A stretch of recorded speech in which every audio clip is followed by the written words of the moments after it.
예, 안녕하세요. 무수TV 서정구 대표입니다. 오늘 보실 종목은 앤디포스라는 회사인데요. 이 앤디포스라는 회사는 올해 우리 화두가 되고 있는 애플카 관련 테마주죠.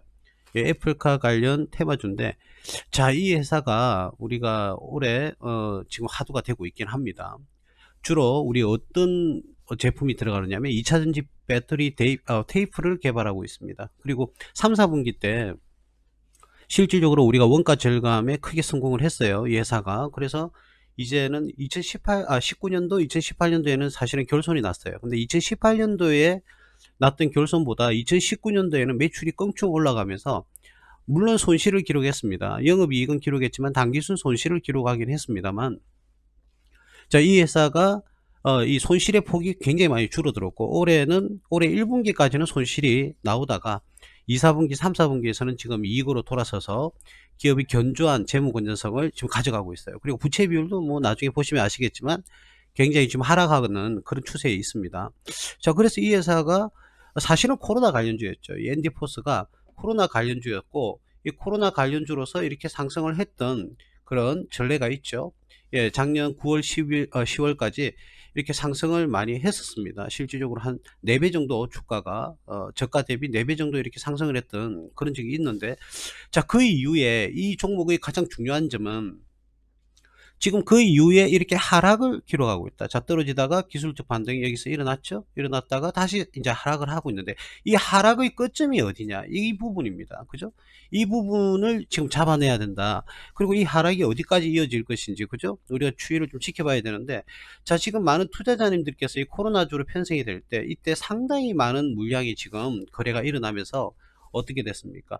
예, 거래가 일어나면서 물렸던 사람들이 굉장히 지금 많이 있습니다. 그래서 과연 내가 이때 매수를 했는데 떨어졌어요. 그래서 뭐 물타기를 하셨을 수도 있고, 또는 손절을 하실 수도 있고, 그죠? 그리고 아직까지 주가가 다시 올 것이다라는 기대감으로 기다리고 계신 분들도 계시고. 자, 그래서 일단 우리가 손절을 하신 분이나 물타기를 하신 분, 손절을 하신 분은 기왕에 지금 팔고 매도를 하고 나가셨으니까, 그 어떤 부분에 대해서 뭐 이제는 관심이 없으시겠지만, 지금 고점에서 지금 물려 계신 분이나, 그죠? 이 부분에서 물리신 분이라든지, 이 부분에서 다시 한번 더 물타기를 해서 단가를 낮추신 분이나, 어쨌든 지금 이제 손실이 기록이 되고 있을 겁니다. 그죠? 자, 그래서 이 종목에 대해서 좀 골치가 아픕니다. 좋은 뭐 호재 내용은 떴지만 계속적으로 이렇게 하락을 하고 있는 추세에 있다 보니까 조금 머리가 아파요. 그죠? 예, 스트레스를 많이 받습니다. 자, 일반적으로 지금 오늘의 가격에 우리가 추세를 한번 연결을 한번 해볼게요. 지금 현재의 가격이 여기서 지금 이루어지고 있어요. 현재 1월 29일 오전 11시 35분입니다. 자, 이 가격이 지금 형성을 하고 있는데, 이 가격은 작년 8월 초순경에 나왔던 가장 고점, 그죠? 이 고점에 지금 머물러 있어요. 그래서 지금 현재 1차 지지선이 지금 다 왔습니다. 자, 그리고 지금 이 자리가 조금 더 이렇게 오늘 밑꼬리를 만들고 조금 상승을 좀 했으면 좋겠는데, 그죠? 자, 왜 그러냐면 지금 이 자리가 우리가 앞전에 어떻게 해요? 1월 19일 날에 이 주가의 이 저가를 지금 이탈을 하고 있어요. 그죠? 자, 그래서 지금 오후장에는 지금 현재 내려왔던 가격이 조금 올라와서 4,830원대, 이 가격대를 조금 회복하면 더 좀 좋겠는데, 한번 지켜봐야 될 것이고, 실질적인 지지선은 정확하게 4,800원입니다. 이 4,800원대가 지금 왔다 갔다 이렇게 가격을 하고 있죠. 네. 그래서 조금 상승을 해주면 좋겠다. 그죠? 밑꼬리를 만들고 살짝 좀 들어 올렸으면 좋겠다라는 그런 생각이 드는데, 어쨌든 이 라인에서 우리가 지지선을 형성을 할 가능성이 굉장히 높다. 이렇게 말씀을 드릴 수가 있어요. 예를 들어서 지금 현재 가격이 여기인데, 그죠? 요 가격에서 살짝 밑꼬리를 좀 만들고 상승을 해주면 이 자리가 이제 지지선이 확보가 되어서 거의 저점이 확인이 되는 시점이 될 수가 있어요. 근데 이 자리를 이탈을 하게 되면 대략 이 라인 정도가, 그죠? 이 라인 정도가 지지선이 될 수가 있어요. 그래서 거의 하락점은 우리가 두 개의 지금 선을 껐는데, 윗자리 지금 현재의 가격 4,755원, 이 현재의 가격이 이제 지지선이 형성이 돼서 반등할 가능성이 있고, 더 보수적으로 좀 접근을 한다 그러면 아래 줄에 있는 요 가격대가 충분히 지지선이 될 수가 있어요. 그리고 향후에 이 기업이 어떤 식으로 성장할지는 모르겠지만 일단 원가가 절감이 되었어요. 원가 절감에 성공을 했다는 거예요. 그리고 꾸준하게 매출이 상승을 하고 있다. 예, 이런 부분에서는 지금의 주가보다는 차후에는 조금 시간은 걸리겠죠. 그죠? 기간의 조금 필요하긴 합니다. 기간이. 여러분들 우리 투자자님들이 지금 물리신 분들 개인적으로는 좀 빨리 급등을 해서 9,000원대를 돌파를 해서 털고 나온다든지 아니면 수익을 실현하고 나오시는 그런 장면이 좀 나왔으면 좋겠는데 일단 너무너무 이 회사가 지금 상장 폐지라든지 또는 재무 건전성의 문제로 인해서 폐업을 한다든지 이런 가능성은 좀 희박하다. 즉 말하자면 다시금 탄력을 받아서 상승할 가능성이 충분히 있다는 거죠. 그리고 이 회사의 장점은 꾸준한 성장세에 있다. 이익 포지션은 조금 떨어져 있지만 매출액은 성장하고 있다. 즉 골고루 어떻습니까? 매출 거래처를 다각화하고 있고 다변화하고 있다. 이런 부분을 말씀을 드릴 수가 있겠어요. 그리고 지금 현재 이 회사는 제품군을 형성하는 것이 실질적인 제품군을 형성하는 그 외에 충분한 R&D가 이루어지고 있고 제품 개발에 박차를 가하고 있어요. 자, 이런 부분은 어떤 긍정적인 측면에서 우리가 접근을 할 수가 있냐면 새로운 제품군이 만들어진다고 그러면 새로운 개척점이 생긴다. 매출의 개척점이 생기고 새로운 매출 개척점이 생긴다 그러면 매출 상승을 어떻게 해요? 동일한다. 자, 그러면 그건 당연한 거 아니냐 이렇게 말씀들을 하실 거예요. 물론 맞습니다. 제품군이 형성이 많이 되면 그죠? 판매가 어떻습니까? 기존의 매출보다는 당연히 상승을 하겠죠. 다른 매출군을 구성을 하니까. 그러니까 당연한 거 아니냐 이렇게 말씀을 하시는데 우리가 간과하고 있는 게 있습니다. 제가 서두에 말씀을 드렸지 않습니까? 이 회사는 원가 절감에 성공했다고요. 즉 말하자면 변동비, 즉 말하자면 제품을 우리가 케이크를 한번 설명을 해볼까요? 자, 케이크를 10개 만들었을 때와 100개 만들었을 때 이 차이는 매출이 일반적으로 차이가 나죠. 일반적으로 차이가 나요. 자, 그런데 10개의 케이크 100개로 이제 만들어서 판다 그러면 밀가루도 어떻습니까? 밀가루 구입 가격도 늘었을 겁니다. 당연하지 않습니까? 제품을 생산 많이 하면 원재료가 많이 들어가야 되잖아요. 그죠? 그런 기본적인 바탕입니다. 자, 그런데 그러한 것을 변동비라고 그래요. 그러니까 매출 수량이 늘어나면 따라서 원가도 같이 늘어나야 돼요. 그죠? 자, 그러면 이러한 것을 같이 늘어나는 것을 변동비라고 그래요. 자, 그런데 그 기업에서 구성하고 있는 원가가 변동비만 있는 것이 아니라 고정비도 있다는 겁니다. 예를 들어서 밀가루는 케이크를 만들 때 기여를 합니다. 그죠? 케이크를 많이 만들면 많이 만들수록 밀가루를 구입하는 수량과 가격은 어떻게 투입되는 비용은 늘어날 수밖에 없어요. 자, 그런데 아무리 케이크를 10개에서 100개, 1000개, 10,000개를 만든다 하더라도 변함이 없는 비용이 있다는 겁니다. 즉 말하자면 이걸 1EA당, 즉 한 개당 고정비는 내려갈 수밖에 없습니다. 왜냐? 월세를 한번 예를 들어 볼까요?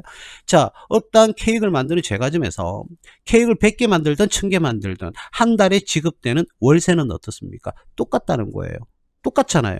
한 달에 월세 100만 원이 집주인이 와서 당신 케이크를 1000개나 만드네? 임대료 더 주세요 라고 하지는 않는다는 겁니다. 그쵸? 자, 그런 상식선에서 접근을 하면 생산량이 많으면 많을수록 어떻습니까? 한 개당 고정비는, 변동비는 늘어나요. 똑같이 늘어나는데 한 개당 고정비는 어떻습니까? 떨어지는 거예요. 100개를 만들었을 때 고정비가 100만 원인데 1000개를 만들어도 월세가 100만 원이라면 단가는 10분의 1 가격으로 떨어지는 겁니다. 일반적으로 많은 분들이 꼭요 어떤 식으로 접근을 하느냐면 원가가 절감이 됐다 그러면 변동비 차원에서만 자꾸 접근을 합니다. 여기 바로 우리 회계 분석에 에러가 발생하는 것이죠. 원가는요 변동비도 있고 고정비도 있습니다. 생산량이 많아지면 많아질수록 한 개당 고정비는 당연히 떨어질 수밖에 없는 거예요. 그렇죠? 자, 그렇다면 어느 식으로 접근하느냐? 매출이 늘었다? 그러면 원가도 늘어나는 거예요. 원가도 늘어나는데 고정비는 늘어나지 않는다. 우리가 기본적으로 어떻게 해요? 사회 기반 우리 대한민국 전체를 사회 기반 시설을 SOC라고 하지 않습니까? 기업도 마찬가지입니다. 적절한 기계를 보유하고 있고 건물 공장을 보유하고 있는 겁니다. 제조업을 예를 든다면. 자, 그러면 한정된 그 범위 내에서 생산할 수 있는 최고의 맥시멈을 만들어낼 때 그 기업은 굉장히 효율적이다 이렇게 표현하지 않습니까? 예, 이 회사가 우리가 앤디포스라는 이 회사는 원가 절감에 성공했다. 제가 서두에 말씀을 드렸듯이 이 원가 절감이 무엇이냐? 변동비도 절감이 될 수는 있습니다. 왜 그러냐면 똑같은 케이크 회사를 예를 든다면 어떻습니까? 케이크를 만들 때 밀가루를 이제 구입을 해야 돼요. 근데 100개에서 주문이 연말에 주문이 굉장히 많이 들어왔습니다. 성탄절을 뭐 기점으로 해서. 자, 그렇다면 어떻습니까? 이 제과점은 일단 여유분의 밀가루를 확보를 해야 될 겁니다. 그죠? 자, 그러면 기존에는 한 달에 2박스를 밀가루를 구입을 했어요. 근데 연말에는 10박스를 구입을 합니다. 밀가루를 뭐 박스 단위라고 할게요. 자, 그러면 어떨까요? 우리가 일반적으로 시장에 가서 생선을 구입을 하거나 또는 뭐 야채를 구입을 할 때 어때요? 한 묶음에 3,000원이다. 그럼 두 묶음에는 6,000원이 되지만 어떻게 판매합니까? 5,000원에 판매하잖아요. 그죠? 할인폭이 들어오지 않습니까? 즉 말하자면 생산량이 늘어서 원재료가 많이 필요하다? 그러면 대량으로 구입을 해야 된다. 그럼 대량으로 구입하면 판매처에서는 어떻습니까? 할인 제도가 들어옵니다. 할인을 해주죠. 그래서 원가 절감이 매출이 늘어나면 변동비는 자동으로 원가가 절감이 되는 겁니다. 자기들이 노력을 안 하더라도 상식적으로 생각해 보세요. 10개 구입할게 얼마냐? 그럼 100개 구입한다면 얼마 해줄래? 라는 그런 방법으로 접근을 하지 않습니까? 그죠? 우리 구매팀에서, 각 회사에서 구매팀에서는 다 그렇게 접근합니다. 그래서 일반적으로 대량으로 구입을 할 때는 어떻죠? 원가는 떨어집니다. 변동비도 떨어지죠. 고정비는 매출이 늘어났는데 고정비는 당연히 하나당 고정비는 당연히 떨어질 것이고, 그죠? 월세는 100개든 1000개를 만들어도 상관없으니까 변동비도 떨어진다는 겁니다. 변동비도. 왜 그렇죠? 대량으로 구매를 하니까 당연히 변동비도 떨어질 수밖에 없는 것이죠. 그렇죠? 자, 그렇다면 우리가 단순하게 매출이 늘었다, 근데 원가까지 절감이 되었다, 이런 식으로 접근을 하시는데, 매출이 늘면 원가가 당연히 절감할 수밖에 없다는 겁니다. 그런데 우리는, 이 회사는 보통 우리 전문가들도 그런 말씀들을 하지 않습니까? 매출이 늘고 원가가 줄어가지고 어떻게 이익이 더 커졌다. 아니요, 매출이 늘면 원가는 줄어들 수밖에 없다니까요. 그런 부분에 대해서 조금 우리가 해석을 좀 달리 하셔야 됩니다. 자, 그래서 이 회사는 매출이 느는 관계로 원가가 절감이 된 겁니다. 아시겠죠? 뭔가 와닿지 않죠? 매출이 늘었는데 원가는 무조건 절감한다? 와닿지 않을 겁니다. 회계적 측면에서 접근을 해보고 경영학적으로 접근을 해보면 바로 정답이 나올 수밖에 없어요.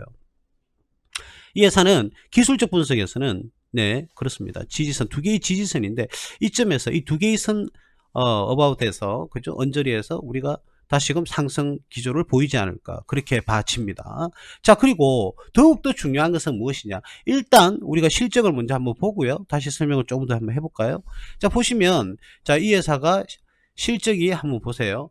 2018년도와 2019년도에는 그죠, 영업이익은 나왔지만 당기순 이익이 아니라 손실이 나왔습니다. 자, 이 영업이익은 나왔는데 당기순 이익은 왜 손실이 나오느냐? 자, 이렇게 또 질문하시는 분들이 계실 것 같아서 미리 말씀을 드리는데, 자, 영업이익이 나왔더라도 우리가 기업이 지급하는 이자 비용이라든지 또는 기부금이 많다든지 또는 환차손이 발생한다든지, 이러한 사유로 인해서 비용이 추가적으로 나갈 수가 있어요. 그럴 경우에는 어떻습니까? 그렇습니다. 영업적으로는 이익이 나오지만 당기순이익은 손실을 기록할 수가 있습니다. 일반적으로 영업이익이 나왔는데 당기순이익이 이렇게 손실로 전환을 한다면, 그죠? 아니면 이 폭이 급격하게 떨어진다면 첫 번째 의심해야 될 게 부채입니다. 이 부채가 차지하고 있는 포지션, 부채로 인해서 지급되는 뭐 때문에요? 이자 비용 때문에 그런 경우가 가장 큽니다. 그리고 두 번째가 수출입에 의해서 환차손이 발생할 가능성이 높다. 외환손실이, 외환차손이라고 그러죠. 그러한 손실이 발생할 가능성이 높다. 이 두 가지 경우가 가장 흔합니다. 8, 90% 정도 차지한다는 부분, 이렇게 우리가 해석을 하시면 되겠고요. 자, 그런데 2019년도에 그랬는데 지금 이제 20년도 3, 4분기까지 실적입니다. 일단 영업이익은 나왔죠. 73억 정도가 3, 4분기 기준으로 했을 때 나왔고, 그리고 현재까지 3, 4분기 기준에서는 이제 당기순 이익이 나왔어요. 지금 이제 2018년, 2019년도에는 안 나왔는데, 그죠? 1분기에는 104원의 손실이 났지만 104억의 2분기와 3, 4분기에, 그죠? 3분기에서는 220억 가량의, 221억 가량의 이익이 났어요. 그래서 통산을 하게 되면 100억대의 지금 이익이 기록이 되고 있어요. 물론 4, 4분기에는 어떤 결과가 나올지는 아직 공시가 안 됐으니까 기다려 봐야 될 겁니다. 근데 현재까지의 실적도 작년 1년간 비교했을 때 올해 3, 4분기, 2020년도의 3, 4분기 실적이 2019년도의 1년치 실적보다 더 양호한 결과가 벌써 나와 있다는 겁니다. 벌써 나와 있다고요. 물론 4, 4분기는 기다려 봐야 되지만 일단 현재까지만 하더라도 작년 실적을 훌쩍 뛰어넘는다. 자, 그럼 주가에서는 어떻게 우리가 예상을 해야 돼요? 그러면 우리가 산수로 해볼게요. 수학을 하지 말고요. 작년에 12월 주가가 여기였어요. 작년에 12월 주가가. 자, 일반적으로 작년에 1년치 그죠? 실적보다 올해 3, 4분기 실적이 금방 좋은 걸 확인을 했습니다. 확인을 했는데 주가는 어떻습니까? 죄송합니다. 작년 12월 주가 대비 현재 거의 흡사하게 지금 와 있어요. 그런데 이 선이 제가 조금 전에 그렸던 뭡니까? 지지선이에요. 그죠? 거의 실적은 좀 더 좋아졌는데, 주가는 그 자리에 머물러 있는 그런 결과가 나온다는 거예요. 자, 이거는 어떻습니까? 굉장히 저평가되어 있다. 예, 이렇게 이야기를 할 수가 있어요. 그리고 올해 서두에 말씀드렸지만, 그죠? 애플카와 관련되어 있는 테마주, 예, 애플카에 들어가는 2차전지 배터리 테이프를 개발하고 있습니다. 그래서 이 개발 중에 있어요. 아직 완성이 된 건 아닌데 이 개발이 성공이 된다면 충분히 이 회사는 또 추가적인 제품이 형성이 되고 추가적인 매출 거래처가 늘어납니다. 그죠? 자, 그래서 그런 부분에서 우리가 충분히 상승 여력이 있다. 주가는 선반영합니다. 제가 다음에 유튜브에서는 말이죠. 주가가 왜 선반영하는지, 그리고 부동산은 왜 후반영하는지, 이런 부분을 조금 디테일하게 한번 설명을 드리는 그런 유튜브를 한번 제작을 한번 해보겠습니다. 자, 일단은 이 앤디포스라는 회사는 지금 이 가격, 이 지지선까지 떨어진다면, 그죠? 이제는 반등의 기회를 잡을 가능성이 높다. 그리고 이때 우리가 지금 현재, 그렇죠? 물렸다고 이렇게 하시는 분들, 조금 시간은 조금 걸릴 수 있겠지만, 그렇죠? 예, 조금 기다려 주시는 게 좋지 않을까? 예, 그렇게 봐집니다. 물론 이때는 코로나 관련주라 해가지고 이렇게 상승했는데 실질적인 코로나 관련주하고는 사실은 연관이 좀 떨어졌죠. 그죠? 진단키트 테마주였어요, 이게. 어쨌든 뭐 진단키트는 이제는 테마가 당연히 끝났겠죠. 그죠? 치료제라든지 백신 관련주는 조금 아직 테마가 남아있을 수는 있는데, 진단키트 테마는 당연히 끝났다고 봐야 되겠죠. 그죠? 자, 근데 끝난 이 시점에서는 판단하기 힘들었지만, 지금에는 이제 더 이상 없습니다. 그죠? 그래서 지금은 더 이상 어떻게 상승 동력이 없다는 거죠. 지금 시점에서는. 그러니까 주가는 선반영하니까 미리 이렇게 하락을 했던 겁니다. 항상 주식 투자를 하실 때는요, 통찰력이라는 게 굉장히 중요합니다. 미리 우리가 예측을 할 수가 있고 조금만 깊이 생각해 보면 답이 나올 수 있는 부분, 자, 그런 부분 우리가 아주 뭐 우수한 통찰력, 그죠? 범죄 전문가라든지 심리학 전문가라든지 이런 사람은 아니에요. 그런데 조금이라도 우리가 생각을 해보면, 이제는 진단키트가 아니라 어떻게 해요? 치료제라든지 백신, 자, 이 계통으로 나가니까 진단키트의 테마는 끝났을 것이다. 이렇게 조금 빨리 유출을 하시는 게 중요하다는 겁니다. 주식은 선반영하니까. 어쨌든 우리 고점에 조금 물렸던 분, 조금 더 상승 동력은 충분히 이제부터는 저점을 형성을 해서 상승할 수 있다. 이 부분을 제가 말씀을 드렸습니다.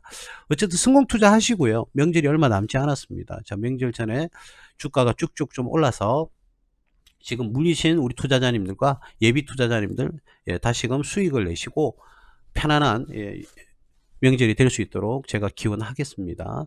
성공 투자 하시고요. 무수TV 서정구 대표였습니다. 오늘은 여기까지 하겠습니다. 감사합니다.